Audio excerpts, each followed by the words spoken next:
Finally, I've been able to try out the new Penstar eNote Pro in this video, exclusively for you. And it's actually a unique color e-ink tablet with the best Kaleido 3 panel I've seen so far.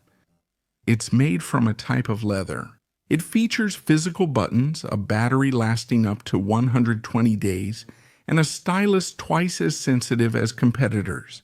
Its sensitivity for taking notes, highlighting, drawing, or painting is legendary.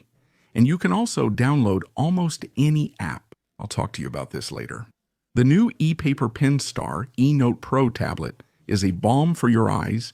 It prevents eye strain, it doesn't disrupt your circadian rhythms, and that also makes it a perfect tablet for the little ones at home. Later in the video, I'll also compare it with the legendary Bucksnote Air 5C, and you'll see that there are some pretty big differences. But for now, let's get to the unboxing, and as you can see, it's absolutely luxurious. You can see it's the brand's top tablet. It even includes this cover. The back uses the same material as the cover. Honestly, it fits well with the semi-magnetic pins and also includes paperwork. Here are 10 replacement tips, and this is the crown jewel. This stylus has over 9,000 pressure points, while competitors typically offer about 4,000. It also has a top eraser, which I like. It's made of several plastics with different textures, also a bit of metal, and the 3 buttons have a good travel. It would also include a USB-C to USB-A cable. Now let's discuss the unknown Penstar eNote Pro. You'll see several cuts like this throughout the video. You already know that I love to combine the most beautiful nature with the most unknown technology. At the end of the video, you'll see a blooper where I got wet. That's what happens when you work like this. What I like most is that the design stands out from the competition. They've taken a risk to be different, and I appreciate that. It weighs around 400 grams. It has a camera that's flush with the back, and the edges with a metallic aluminum finish are completely flat. And the front? Does it stand out from competitors too? Look at that structure with that different texture and those physical buttons that are ultra customizable. You'll see them later. They also have some touch buttons. Anyway, without a doubt, they've approached things very differently. Also, there's the structure to place the pen. It slides in, it doesn't work magnetically, and the keys, by the way, have good travel. Now let's move on to the USB Type-C ports. It would also have these grooves with magnetic closures for the front cover. On one side is the speaker. Here are the portfolio lock and unlock buttons. It appears to have a fingerprint sensor, but it doesn't. Definitely a bold design. This is how it would look in the palm of your hand. To give you an idea of the size, I'll discuss the 10.3-inch screen. For the design, I prefer the leather back and all the buttons, though there might be too many. We'll see it now. Let's move to the first point, the standout screen. What makes it different? Because first of all, the glass is much thinner and it makes the Kaleido panel. At this point, color electronic ink at 300 pixels per inch for black and white and 150 for color makes it feel more like glass. This makes the colors a bit more vivid compared to the competition. One of its strengths is the reflections. Just look, how does a regular panel on this smartphone handle reflections compared to this electronic ink panel? As you can see, I turned the brightness all the way down and it's still easy to see. If you're one of those people who spend a lot of time looking at screens, I recommend investing in this type of device. Honestly, it has saved me from headaches and eye strain. I guess that's why I enjoy analyzing this kind of technology so much, since I've personally experienced and felt its benefits. However, it's not all positive, as this technology is naturally slow, and you can see its various modes, such as normal, fast, and less fast. Moving further left slows it down, but improves image quality. Moving right speeds it up. You'll be able to scroll or even watch videos fairly well, but the image will look lower quality. In other words, for static content, for example, reading comics, I recommend the modes on the left, and for faster, more dynamic content, I recommend the modes on the right. This is how Instagram would look, and I assure you that a few years ago, this technology was unfeasible for this type of application. Therefore, there has been a lot of progress, and it seems that the future is indeed quite promising. I've shown this graph in other videos because it simplifies things perfectly. This technology has nothing to do with the conventional screens you're probably watching me on right now. Let's see how it works on YouTube. Are you already seeing that you need to put it on fast? And even so, despite all the progress that's been made, you can see that it's still not very comfortable to watch. Short videos work in dynamic situations, but they're not recommended for watching movies or series. Even so, these types of tablets and e-paper, because of the technology itself, have the best viewing angles currently available on the market. No other technology provides better viewing angles thanks to e-ink itself. All right, let's get to what's inside, which is the important part of this Penstar eNote Pro.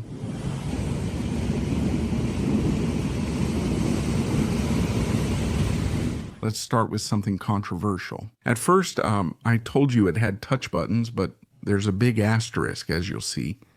Can you see them here? It's true that the visibility isn't very good, but the thing is, if I press them with my finger, they don't work. But if I press them with the stylus, they do. So they only work with the stylus. As I mentioned, it's somewhat controversial. The learning curve must be a bit steeper, but, well, I think it's something you should keep in mind. By the way, 1, 2, and 3 can be used to customize your preferred settings or apps. Even with stock Android 14, you can't install Google Play Store, so you must use third-party stores for apps. It's kind of like Huawei, but you can install Google apps. Or at least I haven't been able to. And apps like YouTube, for example, you'll have to watch through browsers since you can't install the actual app. Still, it's an e-ink tablet designed for very different purposes. Compared to an iPad or any conventional Android tablet, and without a doubt, what this tablet does best, in my opinion, is writing. You'll see how it does it in a moment, and also, since it has a semi-closed system, the battery lasts much longer than the competition. And that's something I like. I guess that's the good thing about having this system. It's a bit more sealed than the competition. And something else I like is the customization. It's so extensive on all the keys. Can you see it already?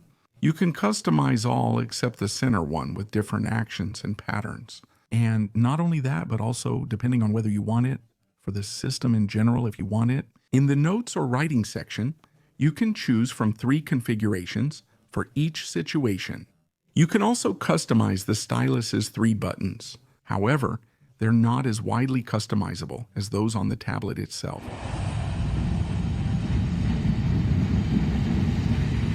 To finish with hardware, it has 128 gigabytes storage, 4 gigabytes RAM, and a processor at 2 GHz, and a small camera that's intended for taking photos, for example, of documents.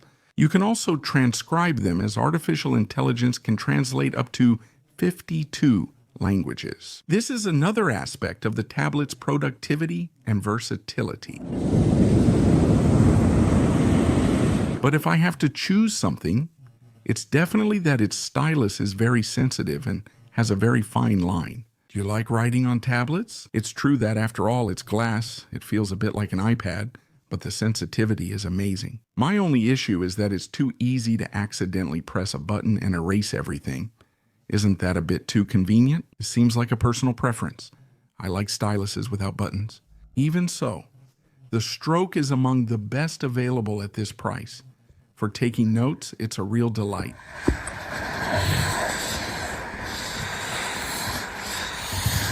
And something you can choose, for example, is when erasing, you can do it by areas or directly, like a regular eraser. I think I also really like the eraser. And, well, when it comes to reading, because after all, it's still an ebook with certain features of conventional tablets. It includes its own app. You can check the English dictionary now or download others. You can also visit Wikipedia directly. Here you can see that you can write in any format you download, including PDF. In addition, it has 14 different colors, lets you choose the thickness of the line, and you have several styles. You have a pencil, you have a brush, you have pens, and it also has certain geometric shapes that you can add as well. Although at this point, I think it is a little bit behind the competition. And after having tested it for a few weeks, without a doubt, what I would stick with is precisely the writing. If you like writing by hand, this tablet does it very well. And you can see how thin it is. The battery is impressive.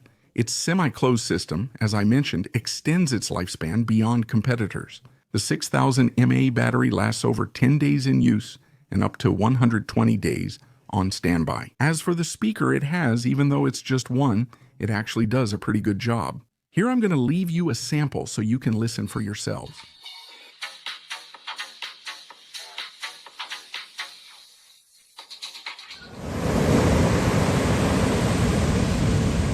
Has the time come to compare it with the Bucks Note Air 5C? I'm preparing the review of this Bucks, but I wanted to compare the two.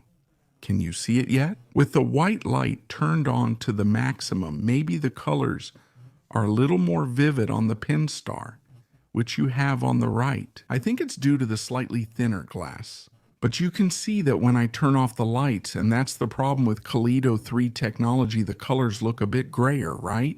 At this point, I think both have similar tones, so let's move on to the LED lights. As you can see, the white is a bit whiter on the Bucks. And as for the amber, which I think is the most sensible option as it gets darker, both are very similar. As I often say in my e-ink and color videos, the most important factor is minimum brightness. Which one can go lower? You can see that I've set both to 1, and at this point the Bucks goes much lower. Therefore, it would be more recommended for reading at night. Hopefully, Penstar will further lower their device's minimum brightness in future updates. All right, now let's talk about the price of this Penstar eNote Pro. And as you can see, it costs $479. In conclusion, I believe this company has done something different. You already know that on my channel, I love to try out the most daring technology. It has a unique design compared to competitors, and I especially like the Kaleido 3 panel for its vibrant colors and battery life. But especially for those students who like to take notes, highlight, and so on. And if you're going to spend a lot of time looking at a screen, I definitely recommend this type of technology. And now go ahead and subscribe if you haven't already, and leave me a like so I can keep making this kind of video, mixing nature with technology. And by the way, I'll leave you with this sort of blooper where a wave ended up soaking me completely. I guess it's just part of the job. And with these water-soaked images, I'll say goodbye and see you soon.